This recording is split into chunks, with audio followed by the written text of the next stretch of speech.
Assalamualaikum warahmatullahi wabarakatuh. Perkenalkan, nama saya Vio Desembra dengan NIM 24086445. Baik, pada kesempatan kali ini saya akan membuat video tentang penjelasan penyelenggaraan sistem pendidikan nasional yang mencakup 3 poin. Yang pertama ada perbedaan jalur, jenjang, dan jenis pendidikan menurut Undang-Undang Dasar Nomor 20 Tahun 2003. Yang kedua ada penjelasan mengenai dasar, fungsi, tujuan, dan prinsip standar nasional pendidikan atau SNP. Yang ketiga ada pendapat pribadi. Langsung saja saya jelaskan. Yang pertama ada perbedaan jalur, jenjang, dan jenis pendidikan.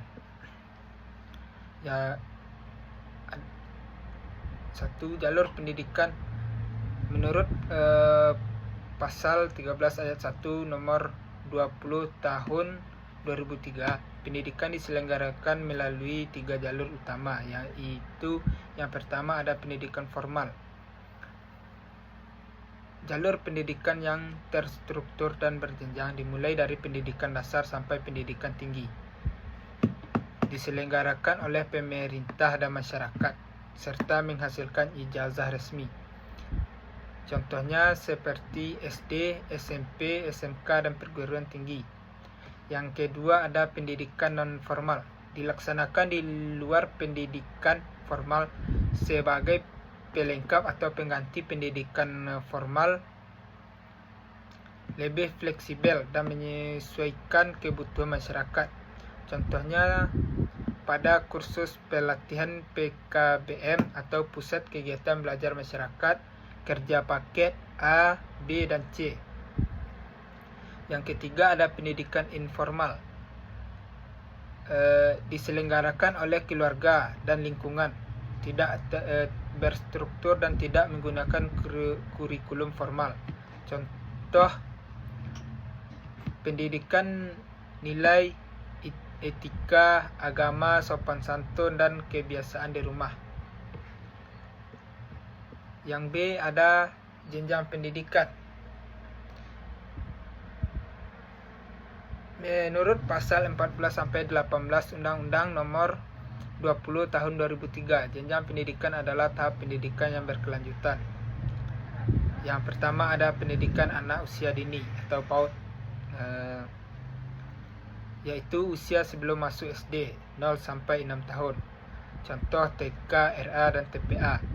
Yang kedua ada pendidikan dasar, yaitu pondasi pengetahuan dasar dan karakter 9 tahun. Contohnya SD, MI, dan SMP atau MTS.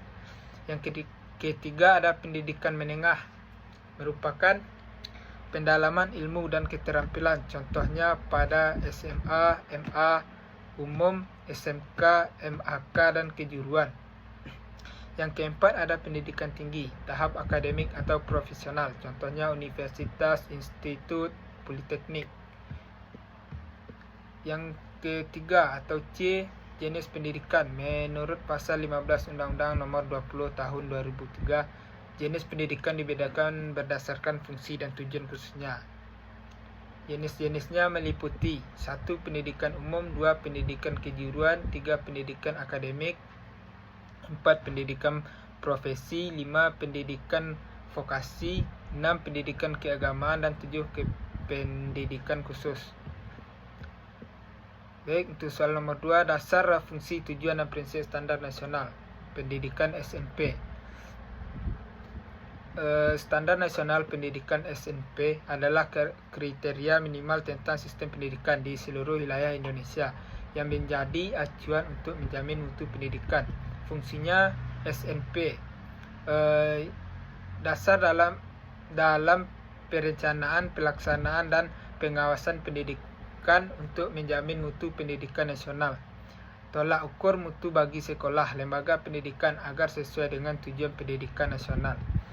Tujuan dari SNP ini adalah untuk menjamin mutu pendidikan nasional dalam rangka mencerdaskan kehidupan bangsa, membentuk karakter dan peradaban bangsa yang bermartabat. mewujudkan keadilan dan pemerataan pendidikan bagi seluruh warga negara.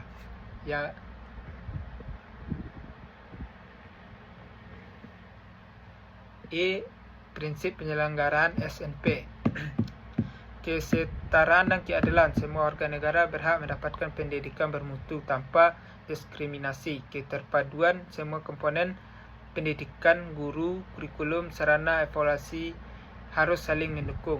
Yang ketiga, mutu berkelanjutan. Setiap lembaga pendidikan wajib harus meningkatkan kualitasnya. 4. Ada relevansi. Pendidikan harus sesuai dengan kebutuhan masyarakat dan perkembangan zaman. Yang kelima, ada akuntabilitas dan transparansi. Proses pendidikan harus dapat dipertanggungjawabkan secara terbuka. Baik, untuk soal nomor 3, pendapat pribadi saya tentang prinsip SNP untuk meningkatkan mutu pendidikan. Menurut saya, penerapan prinsip standar nasional pendidikan SNP sangat penting untuk meningkatkan mutu pendidikan karena yang pertama, menjadi pedoman yang jelas bagi sekolah, guru, dan pemerintah. Yang kedua, menjamin pemerataan dan keadilan dalam pendidikan. Yang ketiga, ada mendorong perbaikan berkelanjutan atau continuous improvement. Mungkin hanya itu yang dapat saya sampaikan dan saya jelaskan. Assalamualaikum warahmatullahi wabarakatuh.